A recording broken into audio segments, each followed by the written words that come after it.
Namaste everyone.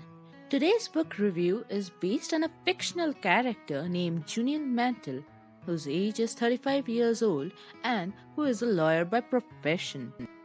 Julian works for almost 18 hours a day, and all his hard work has helped him earn enormous money. He lives a luxurious life with a mansion of his own, a private jet, and of course, his Ferrari.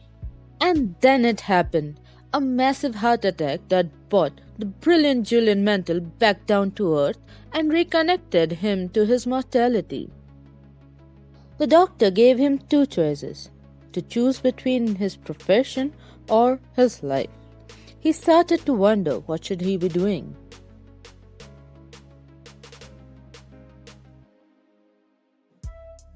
The heart attack and the doctor's choices to choose between his job or his life had made him quite upset. He then finally decided to go to India. So he sold everything, even his Ferrari, and started to get ready for travel to India. It was while he was in Kashmir, an ancient and mystical state that sits sleepily at the foot of Himalayas, that he had the good fortune to meet a gentleman named Yogi Krishnan. Yogi Krishnan told Julian about the sages of Shivanas. Julian began his journey for the search of sages and the summit of serenity. Soon, Julian got the privilege to meet Yogi Ramanan, who was a well-known member of the Shivana community.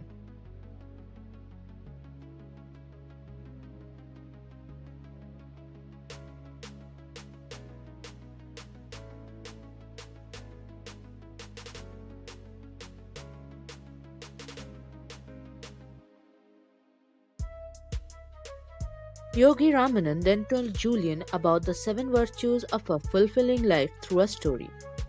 You are sitting in the middle of a magnificent lush green garden. This garden is filled with the most spectacular flowers you have ever seen. The environment is supremely tranquil and silent. As you look around, you see that in the center of this magical garden stands a towering red lighthouse, 6 stories high. Suddenly, the silence of the garden is disturbed by a loud creaking as the door at the base of the lighthouse opens. Out stumbles a 9-foot tall, 900-pound Japanese sumo wrestler who casually wanders into the center of the garden. The sumo wrestler is almost totally naked. He just has a pink wire cable covering his private parts. As the sumo wrestler starts to move around the garden, he finds a shiny gold stopwatch which someone had left behind many years earlier. He slips on it and falls to the ground with an enormous thud. The sumo wrestler is rendered unconscious and lies there silent and still. Just when you think he has taken his last breath, the wrestler awakens, perhaps stirred by the fragrance of some fresh roses blooming nearby. Energized, the wrestler jumps swiftly to his feet and intuitively looks towards his left. He is startled by what he sees. Through some bushes at the very edge of the garden, he observes a long winding path covered by millions of sparkling diamonds. Something seems to be instructing the wrestler to take the path, and to his credit, he does. This path leads him down the road to everlasting joy and eternal bliss. After hearing this strange tale high atop the Himalayas, Julian was quite disappointed with Yogi Ramanan.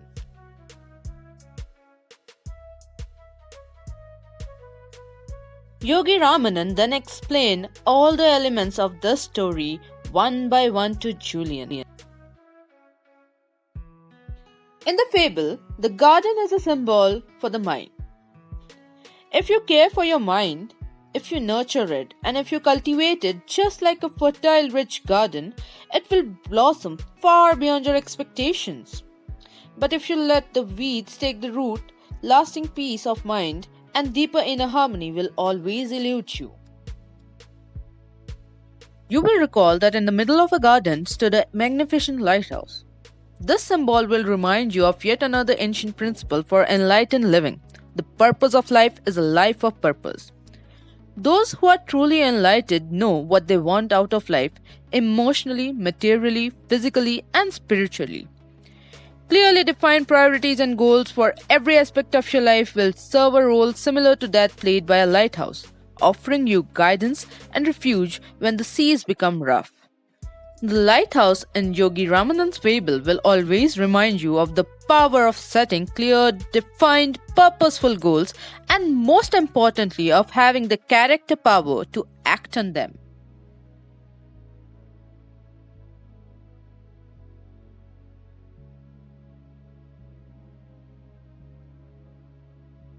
The third element of the story, the sumo wrestler, represents a very important element in the life changing system of the sages of Sivana. Yogi Ramanan told Julian that many centuries ago in the ancient East, the great teachers developed and refined a philosophy called Kaizen. This Japanese word means constant and never ending improvement. And it's the personal trademark of every man and woman who is living a soaring, full awakening existence. An example for this may be that a car driver is driving a car and does not wait to refuel his car because he is busy driving. Eventually, his car would come to an halt because there won't be any petrol or fuel left to drive further. So, here the need for us to change our mental and physical thought process to reach our goal arises. Our friend, the sumo wrestler, was almost stark naked, if you remember. He was just covered by a pink wire cable. The pink wire cable will serve you to remind the power of self-control and discipline in building a richer, happier, and more enlightened life. The teachers in Sivana were undoubtedly the most healthy, contented, and serene people.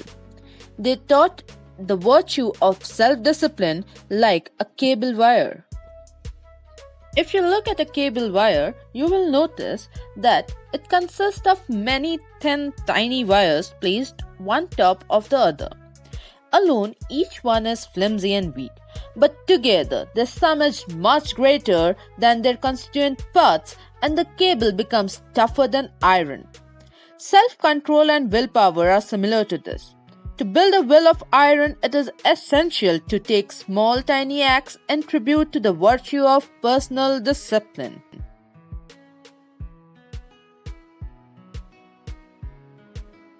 Next element of the story, which is the golden stopwatch, is a symbol of our most important commodity, which is time. A rich man and a poor man both have 24 hours on hand.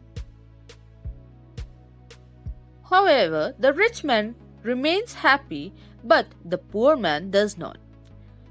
The way they use their time matters a lot.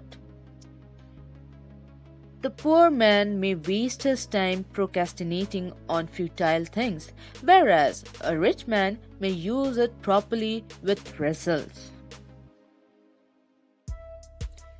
Smart management of time, which gives results with happiness, is what we need. The sixth element from the story is the fragrant rose. There's a famous Chinese proverb which says, "A little bit of fragrance always clinges to the hands that gives you the rose." Here's an image of the same that I tried to capture from my gallery. The rose symbolizes love, affection, and the care that we give to everyone around. Money and material bliss is not the ultimate happiness for living a complete life. The main happiness lies in giving to others, in helping others, and always being kind and generous toward the world around you. The seventh element of the story, the final one, is the path of diamonds. We all are here for some special reason. Stop being a prisoner of your past. become the architect of your future.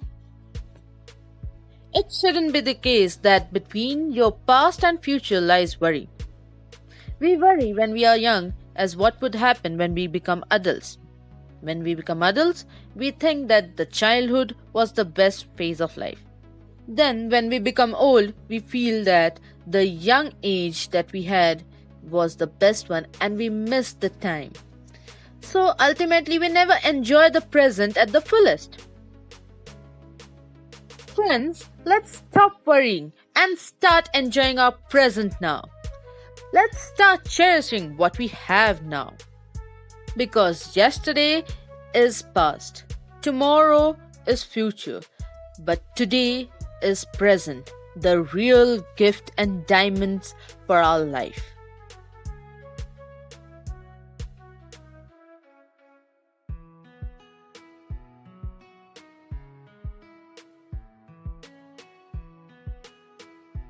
These were the 7 virtues for great success and happiness. This was from the book of Robin Sharma titled The Monk Who Sold His Ferrari. Thank you.